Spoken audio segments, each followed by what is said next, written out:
K Mani അന്തരിച്ചിരിക്കുന്നു.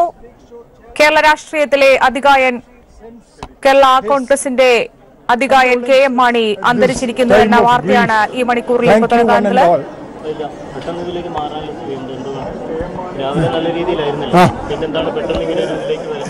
See, in these stages of the disease process, when somebody is critically ill, വളരെ critical illness ഉള്ള സമയത്ത് this sort of twist and turn is expected.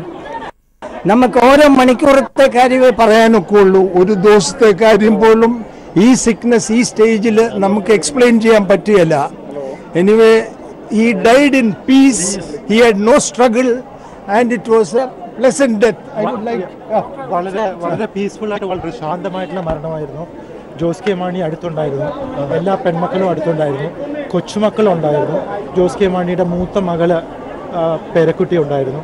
വളരെ സമാധാനമായി എല്ലാവരും അടുത്തിരുന്ന കുട്ടിയമ്മേൻ്റെ കൈപിടിച്ചുകൊണ്ടാണ് മരിച്ചത്. ഇത്രയും സമാധാനമായിട്ടുള്ളൊരു മരണം ഞാൻ അടുത്തൊന്നും കണ്ടിട്ടില്ല. Conscious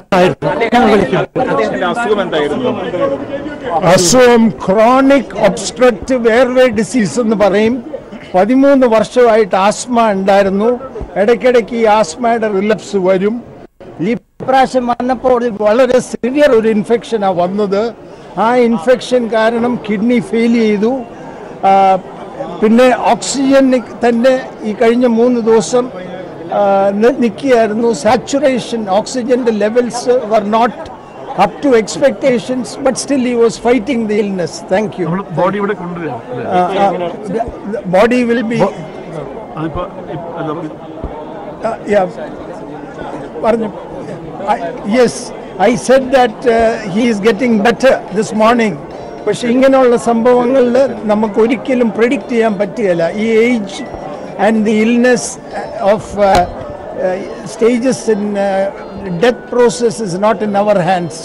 And Mani sir was always or 11 o'clock 11 o'clock in the morning. 11 o'clock in the morning. Yeah. പാലായിക്ക്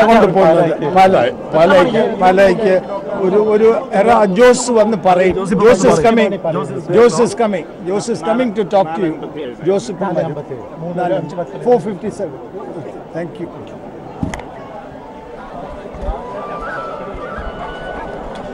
Kerala Congress നേതാവ് കെ എം മാണി അന്തരിച്ചിരിക്കുന്നു. ഇപ്പോൾ ആശുപത്രി അധികൃതർ തന്നെ ഔദ്യോഗികമായി മരണവിവരം സ്ഥിരീകരിക്കുകയായിരുന്നു. സാലി അവിടെ നിന്ന് ചേരുന്നു എന്നാണ് ഞാൻ മനസ്സിലാക്കുന്നത്. സാലി, അന്ത്യം സാലി കേൾക്കാമെങ്കിൽ എത്ര മണിയോട് കൂടിയായിരുന്നു അദ്ദേഹത്തിന്റെ അന്ത്യം എന്നാണ് ഇപ്പോൾ ആശുപത്രി അധികൃതർ നൽകുന്ന വിവരം?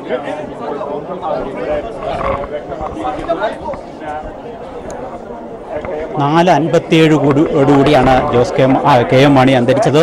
കെ എം മാണി അന്തരിക്കുമ്പോൾ മരണസമയത്ത് മകൻ ജോസ് കെ മാണിയും കെ എം മാണിയുടെ 4 പെൺമക്കളും ഒപ്പമുണ്ടായിരുന്നു, ഒപ്പം പേരക്കുട്ടികളും ഉണ്ടായിരുന്നു. വളരെ സമാധാനത്തോടെ ശാന്തിയോടെ അവർക്ക് തന്നെയായിരുന്നു മരണം എന്നാണ് ഡോക്ടർമാർ വിശേഷിപ്പിച്ചത്. അവസാന നിമിഷം വരെ ജീവൻ നിലനിർത്താനുള്ള വലിയ പരിശ്രമം ഡോക്ടർമാരുടെ ഭാഗത്തു നിന്ന് ഉണ്ടായി എന്ന് ഡോക്ടർമാർ വിശദീകരിക്കുന്നുണ്ട്.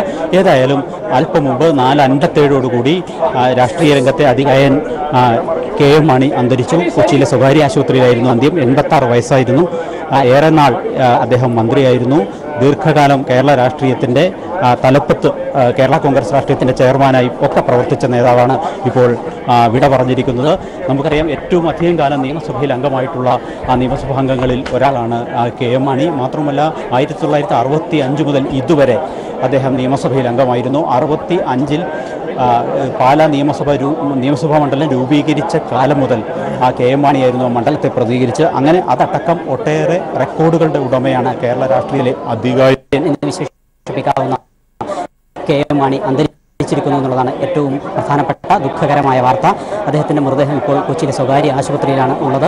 അല്പസമയത്തിനകം തന്നെ ഒരുപക്ഷെ പാലായിലേക്ക് കൊണ്ടുപോകും എന്നാണ് നമുക്ക് മനസ്സിലാക്കാൻ കഴിയുന്നത്. ഇത് സംബന്ധിച്ച് മകൻ ജോസ് കെ മാണി അല്പസമയത്തിനകം മാധ്യമങ്ങളോട് വിശദീകരിക്കും എന്നാണ് ഡോക്ടർമാർ പറഞ്ഞത്. ഏതായാലും കെ എം മാണിയുടെ വിയോഗം കേരള രാഷ്ട്രീയത്തെ സംബന്ധിച്ചിടത്തോളം തർക്കമില്ല. കാരണം കേരള രാഷ്ട്രീയ ചരിത്രത്തിൽ, മന്ത്രിസഭകളുടെ ചരിത്രത്തിൽ കേരള കോൺഗ്രസിൻ്റെ സംസ്ഥാന നേതാക്കൾ ആരും തന്നെ എത്തിയിട്ടില്ല. കോട്ടയം, എറണാകുളം ജില്ലകളിലെ പ്രധാന നേതാക്കൾ മാത്രമാണ് കേരള കോൺഗ്രസിൻ്റെ നേതാക്കളായി ആശുപത്രിയിലുള്ളത്. കാരണം ഇന്നലെയും സമാനമായ രീതിയിൽ ഇദ്ദേഹത്തിൻ്റെ ആരോഗ്യനില വളരെ വഷളായിരുന്നു. കഴിഞ്ഞ ദിവസങ്ങളിലൊക്കെ ആരോഗ്യനില വളരെ മോശമായ സാഹചര്യങ്ങളുണ്ടായിരുന്നു. അതുകൊണ്ട് പെട്ടെന്ന് തന്നെ അദ്ദേഹം മണിക്കൂറുകൾക്കകം റിക്കവർ ചെയ്ത് വരുന്ന ഒരു സാഹചര്യം കഴിഞ്ഞ ദിവസങ്ങളിലൊക്കെ ഉണ്ട്. അതുകൊണ്ട് തന്നെ ഇവിടെ കഴിഞ്ഞ ദിവസങ്ങളിലൊക്കെ തങ്ങിയിരുന്ന നേതാക്കളൊക്കെ ഇന്നലെ വൈകിട്ടോടുകൂടി ഇന്ന് രാവിലെ ആരോഗ്യനില സാധാരണ നിലയിലേക്ക് വന്നു എന്ന് തോന്നിയപ്പോൾ മടങ്ങുകയാണ് ഉണ്ടായത്. അങ്ങനെയാണ് ജോസ് കെ മാണിയും പാലായിലേക്ക് പോയത്. പക്ഷേ നിർഭാഗ്യവശാൽ ഇന്ന് വൈകിട്ട് 3 മണിയോടുകൂടി അദ്ദേഹത്തിൻ്റെ ആരോഗ്യനില വളരെ മോശമാവുകയായിരുന്നു. നാഡിമിടിപ്പും ഹൃദയമിടിപ്പും വളരെ താഴ്ന്നുപോയി. ഹൃദയമിടിപ്പ് 20 താഴേക്ക് പോയി പെട്ടെന്ന് തന്നെ എന്നാണ് ഡോക്ടർമാർ പറഞ്ഞത്. മറ്റ് യന്ത്ര സംവിധാനങ്ങളോടുകൂടി അദ്ദേഹത്തിൻ്റെ ജീവൻ നിലനിർത്താനുള്ള എല്ലാ പരിശ്രമങ്ങളും ഡോക്ടർമാർ നടത്തിയെങ്കിലും 4:57 നിർഭാഗ്യവശാൽ മുൻ ധനമന്ത്രിയും കേരള കോൺഗ്രസ് ചെയർമാനും കേരളത്തിലെ ഏറ്റവും പ്രധാനപ്പെട്ട മുതിർന്ന രാഷ്ട്രീയ നേതാക്കളുടെ ഒരാളുമായ KM മാണി വിടവാങ്ങുകയാണ് ഉണ്ടായത്. സാലിയാണ് കൊച്ചിയിലെ ആശുപത്രിയിൽ നിന്നും വിവരങ്ങൾ നൽകുന്നത്. സാലി, ഇപ്പോൾ ജോസ് കെ മാണി എത്ര മണിയോടുകൂടി ആയിരിക്കും മാധ്യമങ്ങളെ കാണുന്നുണ്ടാവുക?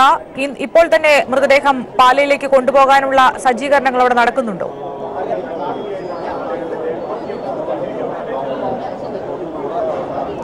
ഏതായാലും എല്ലാ ഒരുക്കങ്ങളും പൂർത്തിയായി വരുന്നു. ഇനി ഇക്കാര്യത്തിൽ 2 സാധ്യതകളാണുള്ളത്. കേരള കോൺഗ്രസ് വൃത്തങ്ങളുമായിട്ട് നമ്മൾ സംസാരിച്ചപ്പോൾ അതിന് അല്പം മുമ്പ് മരണം ഔദ്യോഗികമായി സ്ഥിരീകരിക്കുന്നതിന് മുമ്പ് അനൗദ്യോഗികമായി നമ്മളൊക്കെ മരണം വിവരം അറിഞ്ഞിരുന്നു. അപ്പോൾ പ്രധാന നേതാക്കളോട് സംസാരിച്ചപ്പോൾ 2 സാധ്യതകളാണ് അവർ മുന്നോട്ട് വെച്ചത്. ഒന്നുകിൽ തിരുവനന്തപുരത്ത് ഇന്ന് രാത്രി തന്നെ മൃതദേഹം കൊണ്ടുപോയി തിരുവനന്തപുരത്ത് VJT ഹാളിലോ നിയമസഭാ മന്ദിരത്തിലോ അടക്കം പൊതുദർശനത്തിന് വെച്ചതിന് ശേഷം നാളെ കോട്ടയത്തേക്ക് കൊണ്ടുപോവുക എന്നുള്ളതായിരുന്നു.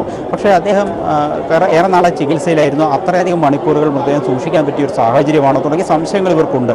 അതുകൊണ്ട് തന്നെ ഇപ്പോൾ ഒടുവിലെടുത്തിരിക്കുന്ന തീരുമാനം തിരുവനന്തപുരത്തിന് കൊണ്ടുപോകാതെ ഇന്ന് രാത്രി പാലായിലെ വീട്ടിലെത്തിക്കുക, അതിനുശേഷം രാവിലെ കോട്ടയത്തേക്ക് കൊണ്ടുപോകുക, കോട്ടയം തിരുനക്കര മൈതാനത്ത് പൊതുദർശനത്തിന് വയ്ക്കുക, അതിനുശേഷം പാലായിലെ പള്ളിയിൽ സംസ്കരിക്കുക, വൈകുന്നേരത്തോടുകൂടി സംസ്കാരം നടത്തുക. അത്തരത്തിലുള്ള ഒരു ക്രമീകരണമാണ് ഔദ്യോഗികമായി ബന്ധുക്കളും പാർട്ടി നേതാക്കളും തമ്മിൽ തീരുമാനിച്ചിരിക്കുന്നതെന്നാണ് നമ്മൾ മനസ്സിലാക്കുന്നത്. പക്ഷേ അക്കാര്യത്തിൽ ഒരു ഔദ്യോഗിക സ്ഥിരീകരണം വേണമെങ്കിൽ ജോസ് കെ മാണി ഇവിടെ എത്തണം. ജോസ് കെ മാണി മരണസമയത്ത് അടുത്തുണ്ടായിരുന്നു. അദ്ദേഹം ഇപ്പോഴും മൃതദേഹത്തിന് അടുത്ത് തന്നെയാണുള്ളത്. പുറത്തേക്ക് മാധ്യമങ്ങളെ കാണുന്നതിന് വേണ്ടി എത്തിയിട്ടില്ല. അദ്ദേഹം എത്തി മാധ്യമങ്ങളോട് ഇക്കാര്യം വിശദീകരിച്ചാൽ മാത്രമേ എന്താണ് വരും മണിക്കൂറുകളിൽ ഉണ്ടാകാൻ പോവുക, എന്തൊക്കെയാണ് ചെയ്യുക, എവിടെയൊക്കെയാണ് പൊതുദർശനത്തിന് വയ്ക്കുക, എവിടെയാണ് സംസ്കാരം, എപ്പോഴാണ് സംസ്കാരം, തിരുവനന്തപുരത്ത് കൊണ്ടുപോകുന്നുണ്ടോ തുടങ്ങിയ ചോദ്യങ്ങൾക്ക് ഉത്തരം ലഭിക്കുകയുള്ളൂ. ഏതായാലും നമുക്കറിയാം പ്രധാനപ്പെട്ട നേതാക്കൾ പലരും കഴിഞ്ഞ ദിവസങ്ങളിലായി വന്നു പോയിരുന്നു. ഇന്നലെ ആരോഗ്യനില മോശമായത് അറിഞ്ഞ ഉടൻ തന്നെ മുഖ്യമന്ത്രി പിണറായി വിജയൻ ഈ ആശുപത്രിയിലെത്തി KM മാണിയെ സന്ദർശിച്ചിരുന്നു. ബന്ധുക്കളുമായും ഡോക്ടർമാരും ഒക്കെ സംസാരിച്ചിരുന്നു. കേരള കോൺഗ്രസിന്റെ മറ്റൊരു നേതാവായ വർക്കിംഗ് ചെയർമാൻ PJ ജോസഫ് ഇന്ന് രാവിലെ ഇവിടെ എത്തിയിരുന്നു. ഏറെ നേരം ഡോക്ടർമാരുമായി സംസാരിച്ചു. ജോസ് കെ മാണി ഉണ്ടായിരുന്നു രാവിലെ മുതൽ. ഒപ്പം തന്നെ KM മാണി P ജോസഫിനെ തിരിച്ചറിഞ്ഞു എന്നാണ് P ജോസഫ് മാധ്യമങ്ങളോട് പറഞ്ഞിരുന്നത്. അതുകൊണ്ട് തന്നെ ആശ്വാസകരമായ ഒരു സാഹചര്യമാണ് ഉണ്ടായിരുന്നത്. പക്ഷേ ഞാൻ നേരത്തെ സൂചിപ്പിച്ചതുപോലെ നിർഭാഗ്യവശാൽ 3 മണിയോടുകൂടി ആരോഗ്യനില വളരെ വഷളാവുകയും പെട്ടെന്ന് തന്നെ ഹൃദയമിടിപ്പും നാടിമിടിപ്പും വളരെ ലോ ലെവലിലേക്ക് പോവുകയും 4:57 മരണം സംഭവിക്കുകയുമായിരുന്നു. മരിക്കുമ്പോൾ മകൻ ജോസ് കെ മാണിയും ജോസ് കെ മാണിയുടെ 4 സഹോദരിമാരും അടുത്തുണ്ടായിരുന്നു. ഒപ്പം പേരക്കുട്ടികളുണ്ടായിരുന്നു. എല്ലാവരോടും യാത്ര പറഞ്ഞു തന്നെയാണ് അദ്ദേഹം മരിച്ചത് എന്നാണ് ഡോക്ടർമാർ ഇപ്പോൾ അറിയിച്ചിരിക്കുന്നത്. ഏതായാലും മറ്റ് അനുബന്ധ ചടങ്ങുകളും കാര്യങ്ങളും സംബന്ധിച്ച ഔദ്യോഗിക തീരുമാനവും പ്രഖ്യാപനവും അല്പസമയത്തിനകം തന്നെ ജോസ് കെ മാണി നടത്തും എന്നാണ് നമ്മൾ കരുതുന്നത്.